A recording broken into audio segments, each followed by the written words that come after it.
offering my at Swami's Divine Lotus Feet. Saram everyone. Listening to Swami's, people with experiences with Swami is always a pleasure for us, and we have had that pleasure many times in the past. And today, yet another opportunity that we have got today is with another brother of ours, Brother Rajat Kalia, who will be talking about his experiences with Swami. So just tell a little bit about Brother Rajat Kalia. He is from a family which came to the Swami's fold in 1970s during Swami's Delhi visit. And after that, of course, Brother Rajat Kalia also joined Prashanti Nilayam in 11th standard in 1999. And then he did his BCom and MBA as well. And he was fortunate enough to be part of the Vedam group and also the dance group. Both Vedam and dance took a lot of momentum in the year 2004 and 5, which is when actually I also met Brother Rajat. He happens to be 1 year senior to me. So, we have seen each other passing the corridors of hospitals with plates and buckets in hands. So that's a very good reconnect for me, personally speaking. And in 2004-5, as there was a drama staged before Swami called Bhakta Jayadeva, and the dance was part of that, and Brother Rajat was one of them. And it was such a hit that Swami started asking boys for more and more dance programs, and it became like a routine thing that, you will have a dance program whether it was a festival or not. Then in 2005 and 2005 summer, Swami also took boys to Kodai, and Rajat brother was fortunate enough to be part of that entourage. I would just conclude with that remark. He's currently working as a senior manager and leading a finance practice at a company called On Actuate. And we look forward to listening to you. Please welcome.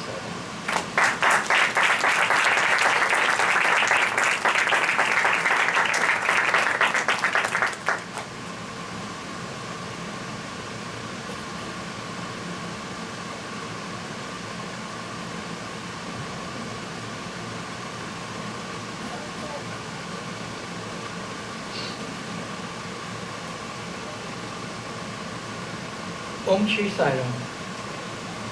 With humility and love, I offer myself at His Divine Lotus feet. Respected elders, dear brothers and sisters, Sai Ram to you all. Once, a group of alumni decided to visit their university professor, and after they reunited at his place, they all sat and the conversation started with kind of complaints about work, about life, about relationships. And the professor was hearing all their conversations. He went inside the kitchen to offer them coffee.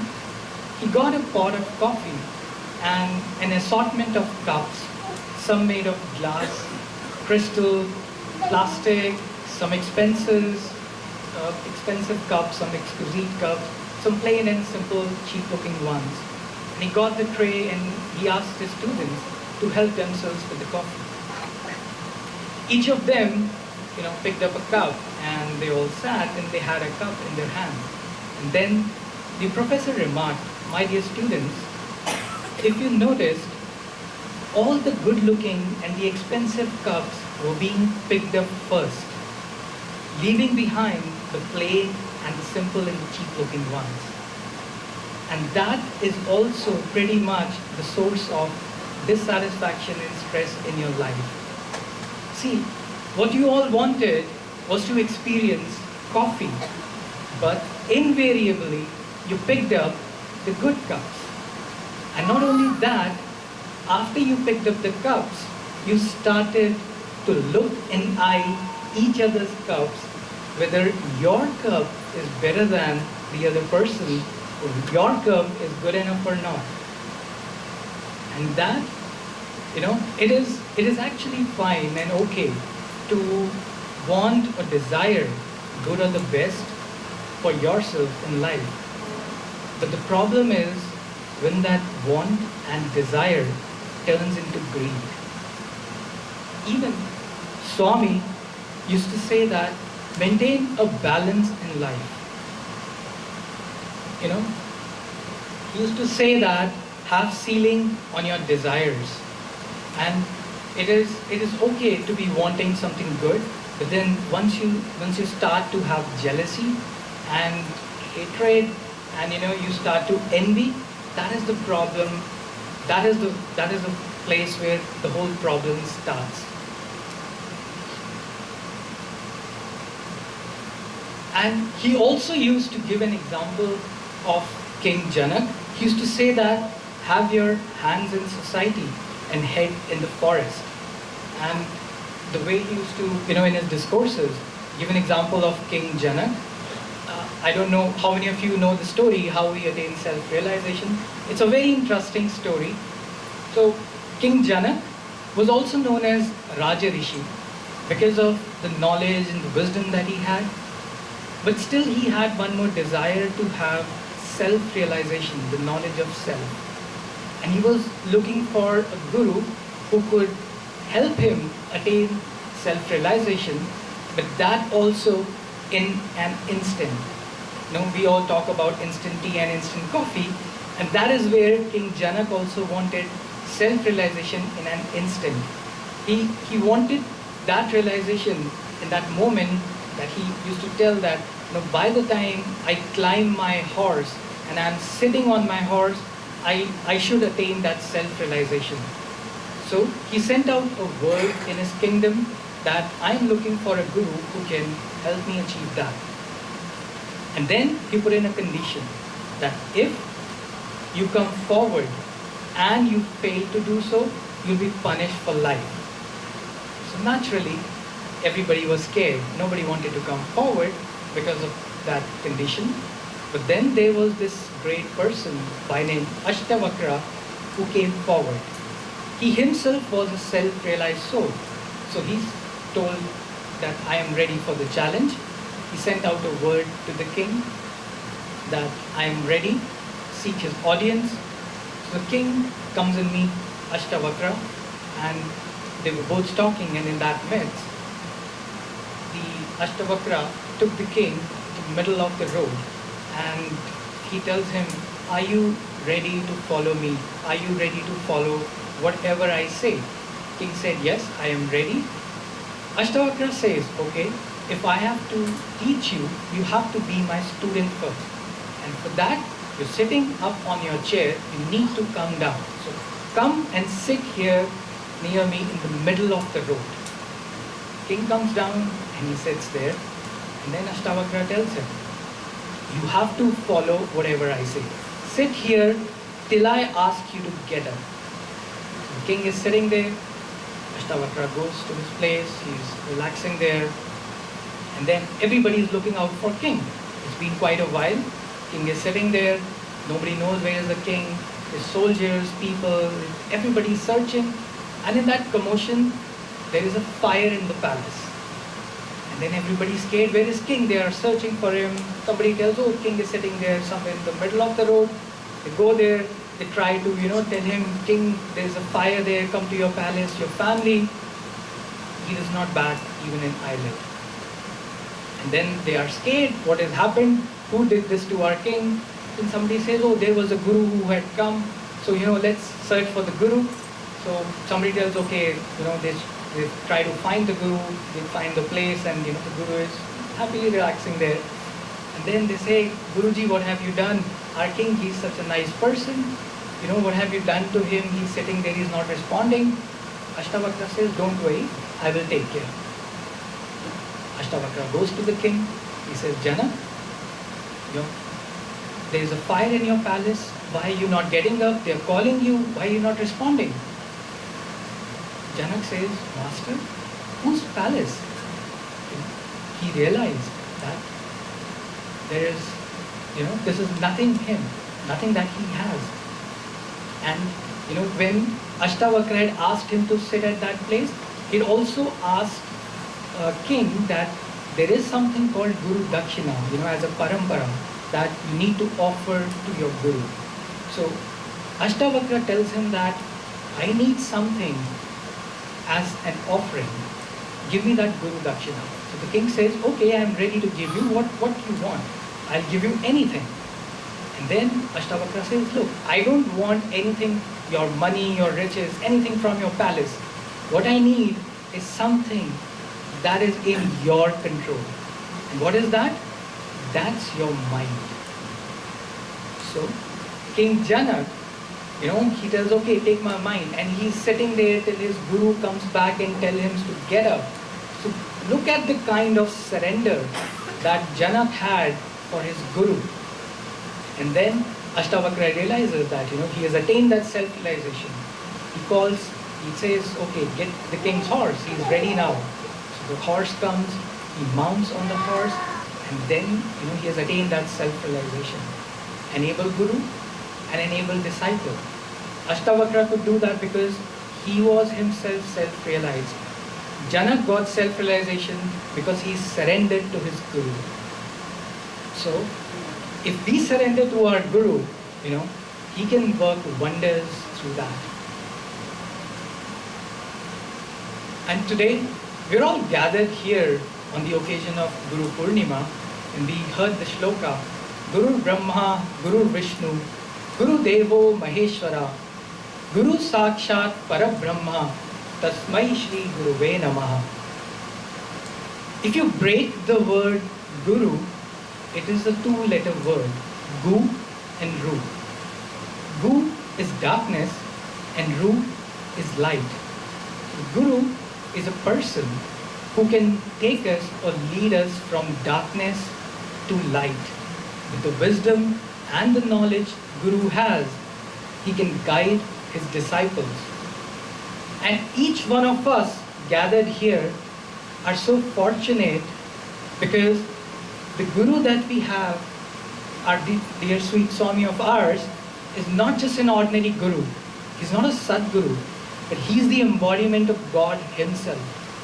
The shloka says, Guru is Brahma, Guru is Vishnu, Guru is Maheshwara. And in one of the Shivratri discourses, Swami was talking about the God principle. He gave a very nice analogy for a simple man to understand this complex theory about cosmos and Brahma and Vishnu and Mahesh. He remarked that just imagine if there is a large bridge to be constructed. You need many engineers, many people, and apart from those engineers, there has to be a principal agency or somebody who's of authority, who can be of authority over these three people, these departments and stuff there. And then he said that when you have to create something, there is a department who takes care of the creation. And that department in the cosmos is being taken care by Brahma. So once anything is created, then it has to be protected. And that department or that function is being taken care by Vishnu. And after it's being protected and constructed, there comes a time when it has to be destructed, it has to be destroyed and created again. And that is being taken care by Ishvara. So there are these three functions or departments, with which the whole cosmos carries on. And then he says that, the supreme being or that divinity who is even above these three departments is God. And if you look at the word God, it has three alphabets, G-O-D. G stands for generation, O stands for organization, and D stands for destruction.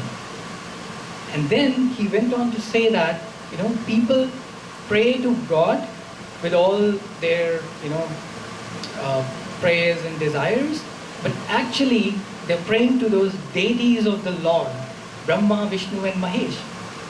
And he said, I'm letting you into a secret today that if you have a pure heart and if you can establish a direct connection with God, He will respond to you.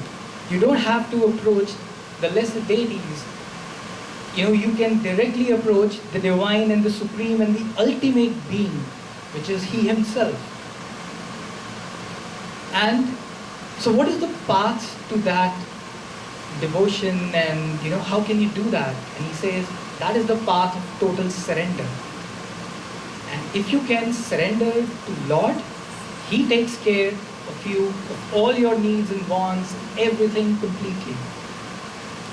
But people have that thought that they want an experience first. They think that if I have an experience, then I would have faith. So what is more important? Is faith more important or experience? Yes, it's actually faith. If you have that explicit faith in him, the experience is bound to follow. And I can, give some of the examples from my life. It was sometime during my 8th standard.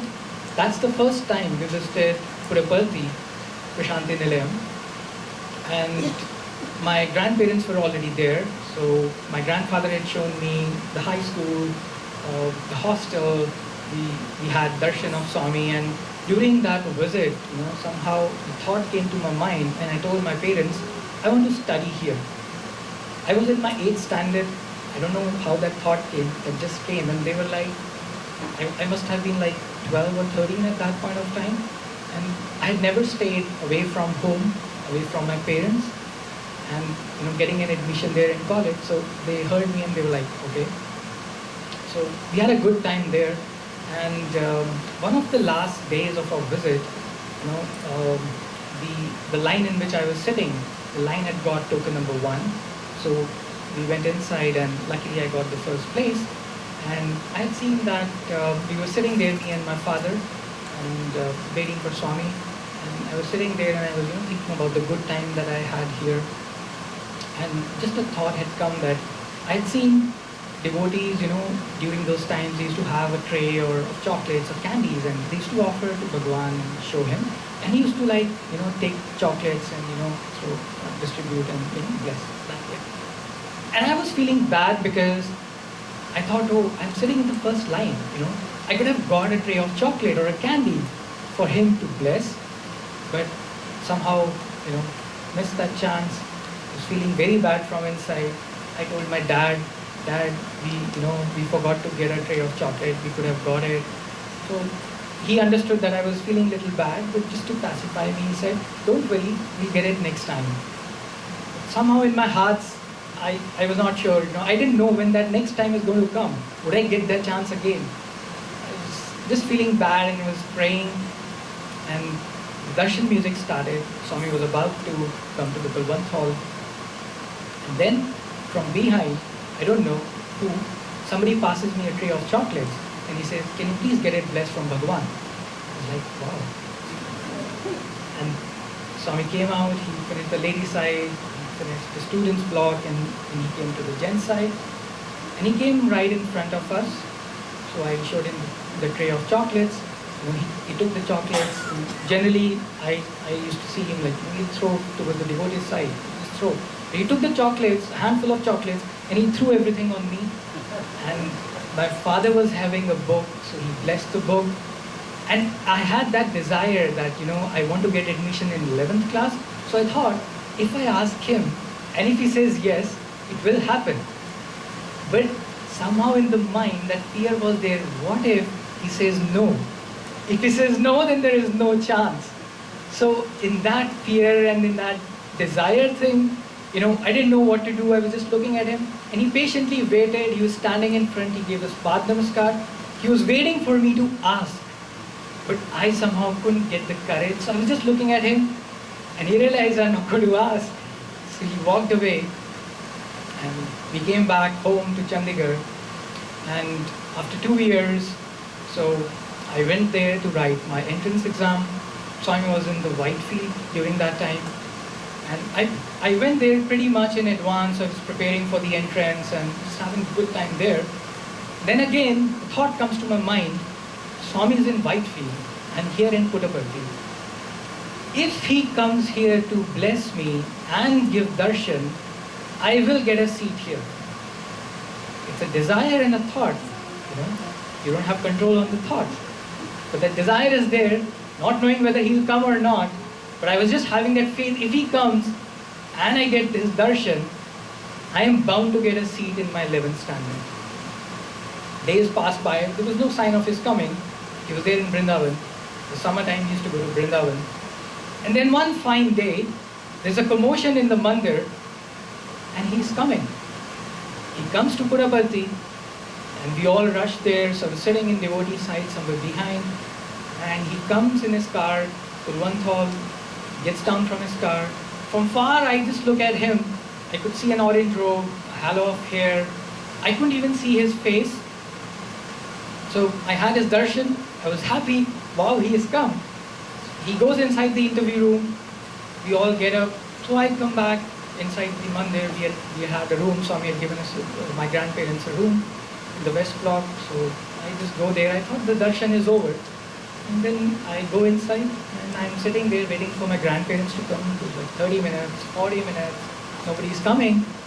Then again I started to think that, oh, is he still there in the mandir? I didn't know, what is the procedure and what is the norm. So that's okay. I was waiting there and sitting. And then I started to feel bad. Look, he came all the way. I just had that small darshan. Maybe he's still there in the mandir. Should I go? Will they allow me if he's there inside the mandir? I didn't know. I was feeling bad and I was praying, Swami, what is this? And then I look at the altar. There was a garland. We used to garland Swami's photo every day. And I look at the altar, praying and not knowing what to do. And look, the garland breaks. Like, wow, Swami, that's your presence. Thank you. After some time, my grandparents come back, and then, I write my entrance, and then, with his grace, I get a seat there. And then we also later got to know that that particular visit was a short visit. He just came for a few hours. There was no plan. He just came there probably just to bless me and to fulfill that desire and the experience that I wanted. So the bottom line is, if you have faith, he is bound to give you experience. You just need to pray and have that faith in him that he is there to take care.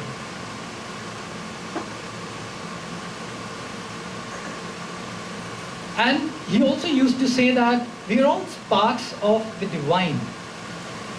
And he's there for each one of us. He knows what is going on in our minds and our hearts. And, he used to give an example of a clay and a pot.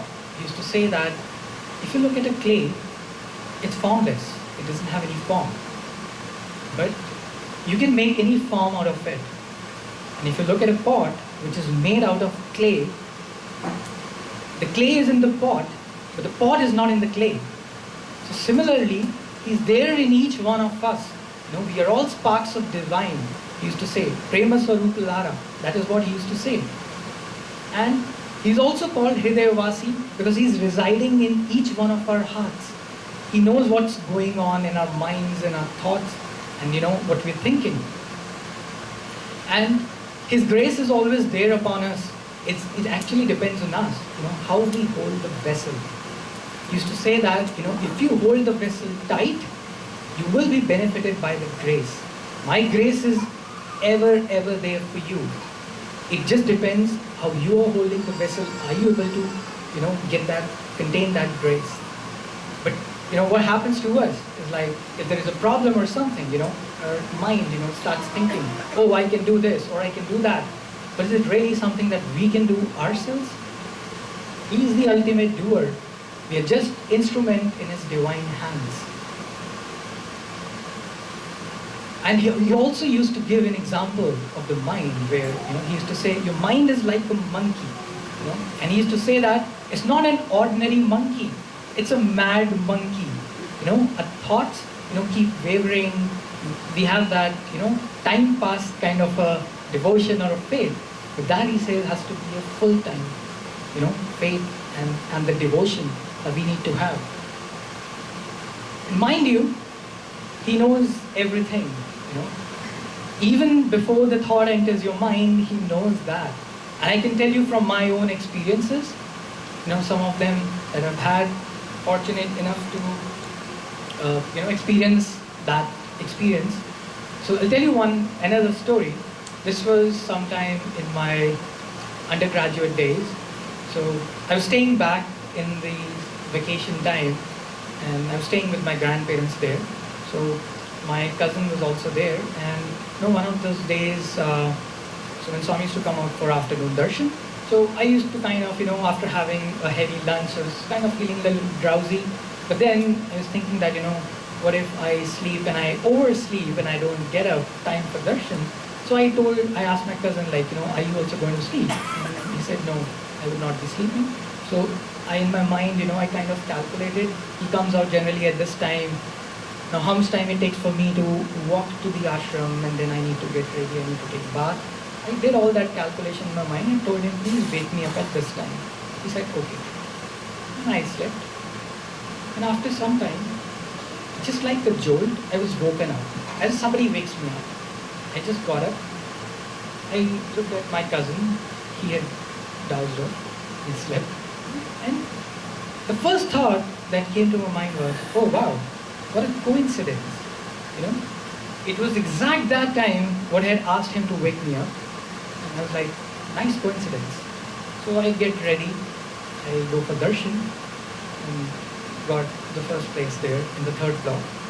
He came out for darshan, gave me a nice darshan. He looked at me, a very nice darshan. He went inside the interview room, and I just closed my eyes and I was sitting there. I prayed to him, Swami, please give me a message. There was a book lying there next to me. So I prayed to him, Swami, I will open a page, and whatever line comes on the top, I'll read it to myself. That will be your message to me for today. So I prayed to him. I opened the book, and the first line was, in spirituality, there is nothing like which is called coincidence. It all happens by His will. And there I was, thinking that it's a coincidence that I've got up at that exact time. But no, it was He who was, doing that. And also, another thing that comes to my mind is, be very careful what you pray to Him and what you ask Him. In our minds we have all different prayers that, that Swami, please do this, or please do that. Sometimes I really wonder, when I pray, if I tell Him to do this or something, does He not know that it has to be done? Do I have to tell Him that, Swami, you don't know this, so please better do this? Is that the case? But no, we still do that, right? So one such incident, we were sitting in Kodaikanal, and lovely time there. So a couple of times I got the opportunity to sit at his feet and do Path Seva. And I used to see that, Swami, after the program gets over, he will take somebody's hand, a boy who's sitting just in front. So he'll take his hand and he'll get up. So I had that desire and that, that thought in mind that Swami, he had not taken my hand in that visit till that point of time. And I prayed to him, Swami, please give me also that chance to, give my hand and, you get up. So days went by, I got a couple of chances to sit in front, but he had never taken my hand at that point of time. And one such day when I was doing Path Seva, and all these thoughts were coming to my mind, and just sitting right in front doing Path Seva, there was a music program going on, brothers were singing, Swami is enjoying the program, and in middle, I'm looking down, I'm not looking at his face because, I'm praying constantly and doing that. And he's looking down at me, I'm not looking at him. And the brother next to me is nudging me, Swami is looking at you. The moment I look up, he'll again look somewhere else. So he was playing that divine drama. And then I was feeling bad, and like he was looking at me, I'm not looking at him. And the program gets over. And then there's a brother who was sitting next, he was about to get up to offer his hand. So I said no. He looked at me and he indicated me. So I got up and I gave my hand to him. And he got up and he just barely took one step and he left my hand. So I was like, Swami, what? He could have walked with, take my hand and he started to walk. And then the thought came back to me, boy, you prayed just that, Swami, take my hand and get up. And he did that. If I could have, prayed something else, probably he would have granted that. But the bottom line is, be very careful what you pray to him. He knows everything. There's nothing that he does not know. And another one such incident, during that Kodai trip, almost every day he used to ask me, what is your name? And I'll tell him, Swami Rajat Kalia. And then, he'll just twist a word and just make fun. And I will laugh, he'll laugh, everybody will laugh, we'll have a good time there. And then, during those days, again the thought comes that, does not Swami know what is my name? He every day asks me, and then, this happened. But then I was happy at least, getting a chance that he talks to me. And, I was happy there. And then one of those days, there was another brother of ours in the group. One afternoon, he comes rushing to me and he tells me that I got Swami's dream. And in that dream, the same Kodai set up. You're all sitting, and then he again comes to you and he says, boy, what's your name? And even before you could answer, or somebody could answer, Swami says, somebody else answered, Swami's name is this. And before even he could complete, Swami said, I know, his name is Rajat Kalia. And that was the assurance that he knows everything. We just need to have that faith in him that he is there, he knows everything. Just surrender to him.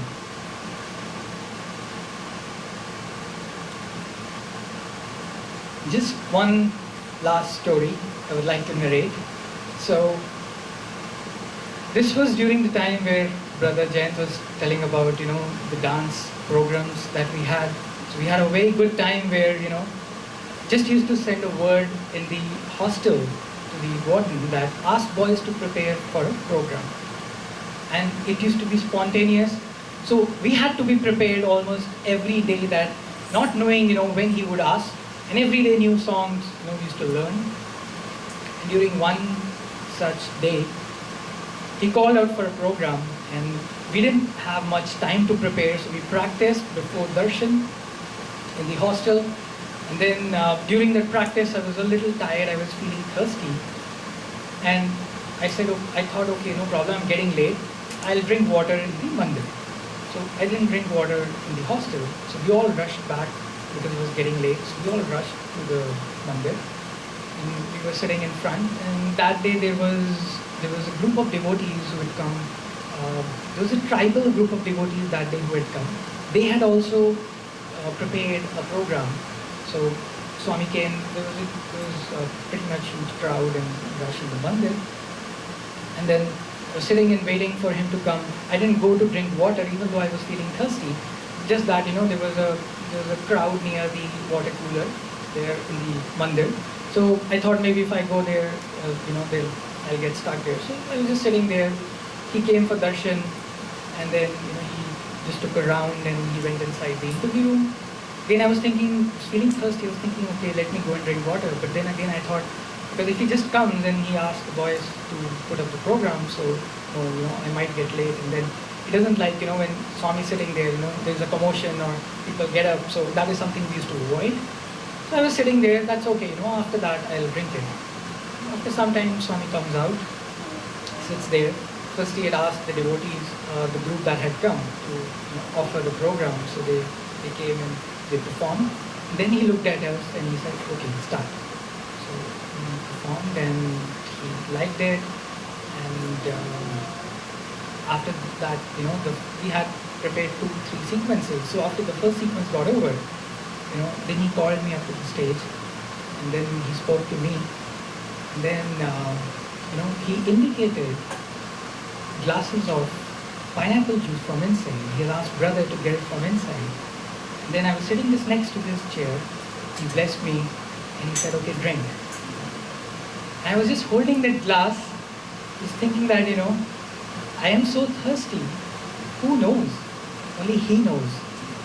And in all those years, I'd never seen that kind of a setup where, after the program, he gets glass juices and he asks the boys to drink there.